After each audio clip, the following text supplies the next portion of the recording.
Inisiatif kerajaan sekarang ini, Datuk Seri Anwar Ibrahim itu dia pergi meeting dengan Elon Musk. So bila dia meeting dengan Elon Musk, saya pelik kenapa Fahmi Fadzil ada kat situ.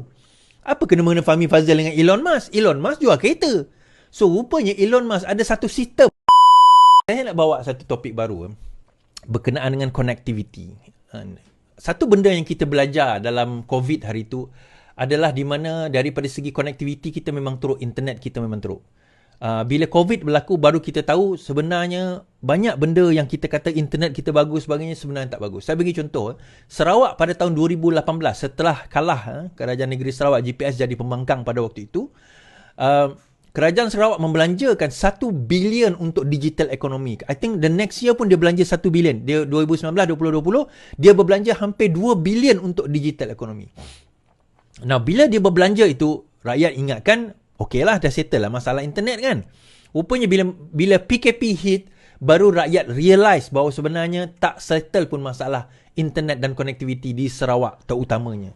Dan juga di negeri lain seperti Sabah dan juga negeri-negeri lain. So, disebabkan perkara itu, kita realise satu perkara. Salah satu sebab kenapa connectivity itu agak teruk di negeri tersebut adalah diakibatkan oleh mahalnya kita nak naikkan pencawang dan nak letak antena tersebut mahal. Terutama kalau kawasan itu tak ramai penduduk. Jadi ROI dia tak cukup. Jadi apa yang berlaku ataupun dia terlalu jauh dan sebagainya. Apa yang berlaku, inisiatif kerajaan sekarang ini, Datuk Seri Anwar Ibrahim itu dia pergi meeting dengan Elon Musk. So bila dia meeting dengan Elon Musk, saya pelik kenapa Fahmi Fadzil ada kat situ. Apa kena-mengena Fahmi Fadzil dengan Elon Musk? Elon Musk jual kereta. So rupanya Elon Musk ada satu sistem dipanggil sebagai Starlink. Starlink ni saya dah cuba, saya dah tengok. Starlink ada dua. Satu tuan-tuan boleh beli device dia dengan harga RM3,000. Satu lagi RM11,000. RM11,000 internet ada lagi power lah. Tapi yang RM3,000 ni pun boleh connect 100 Mbps. Memanglah kita kata, 100 Mbps aku kat rumah sampai 1 GB. Sampai 900 GB. Ya, dia bukan untuk rumah. Dia untuk kawasan pedalaman. Kawasan yang memang internet tak boleh nak reach. Kita punya Celcom ni tak boleh nak reach.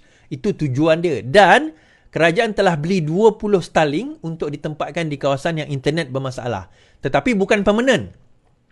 Bila dah letak sementara, lepas itu kerajaan akan usaha untuk supaya benda itu digantikan dengan sistem yang baru. Terutama di Sarawak, banyak yang komplain mengatakan bahawa internet masalah dan sebagainya. So sekarang ini usaha itu telah dibuat dan kerajaan telah meletakkan inisiatif, dan saya baru jumpa dengan SKMM, Suruhanjaya Komunikasi Multimedia Sarawak, berborak cerita dia ada satu program nama Jendela. So Jendela ni tuan-tuan boleh tengok apa orang kata dalam Jendela itu atau website jendela.my ni, tuan-tuan boleh tengok daripada segi connectivity dia. Daripada segi connectivity dia dan boleh tengok semak liputan di tempat saudara.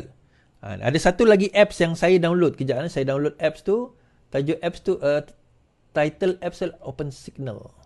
Okey, satu apps nama dia Open Signal. Tuan-tuan boleh download Open Signal dan tuan-tuan boleh tengok connectivity. Saya bagi contoh. Ini adalah liputan yang dikira. Ini tuan-tuan boleh tengok semua.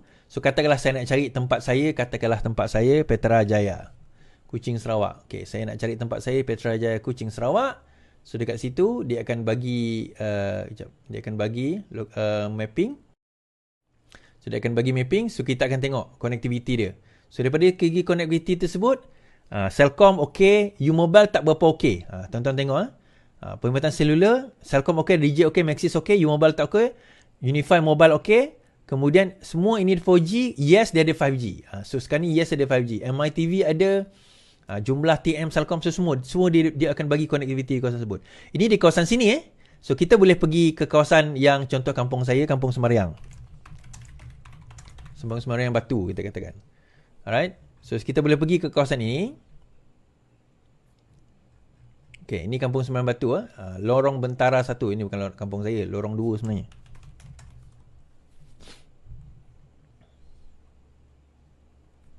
Okay. Dekat kawasan ini, U-Mobile. Sekejap, saya semak liputan.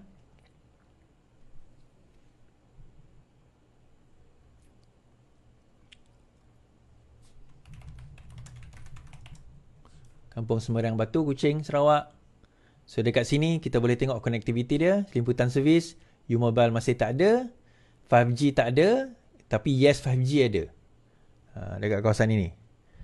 Okay, 5 kilometer ni ada communication seperti ini kita tengok. So ada so kita boleh pantau. Satu lagi Open Signal, apps yang tuan-tuan boleh download. Signal. Baik. Kenapa saya buat cerita ni? Di Sabah sekarang ini, ni cerita Fahmi Fazil,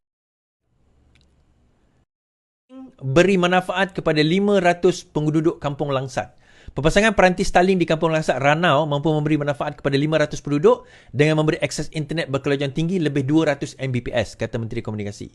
Katanya pemasangan peranti menerusi projek Proof of Concept itu akan adalah penyelesaian sementara bagi memenuhi keperluan penduduk kawasan terbabit, sementara menanti pembinaan menara telekomunikasi melalui Pelan Jalinan Digital Negara Jendela siap kelak. Itu yang saya sebut tadi, Jendela tadi. Menurut Fahmi, peranti Starlink di Kampung Langsat itu dipasang pada 7 September lepas dan merupakan yang kedua di Sabah setelah Keningau pada 5 September. Pemasangan Starlink di kampung ini sedikit berbeza dengan pemasangan tempat lain di atas bumbung.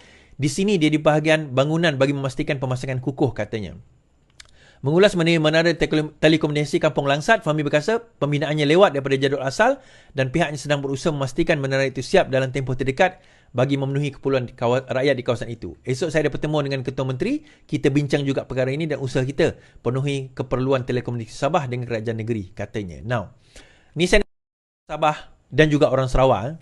Kenapa kadang-kadang dia ini kawasan-kawasan tersebut internet tak ada? Ini kenapa?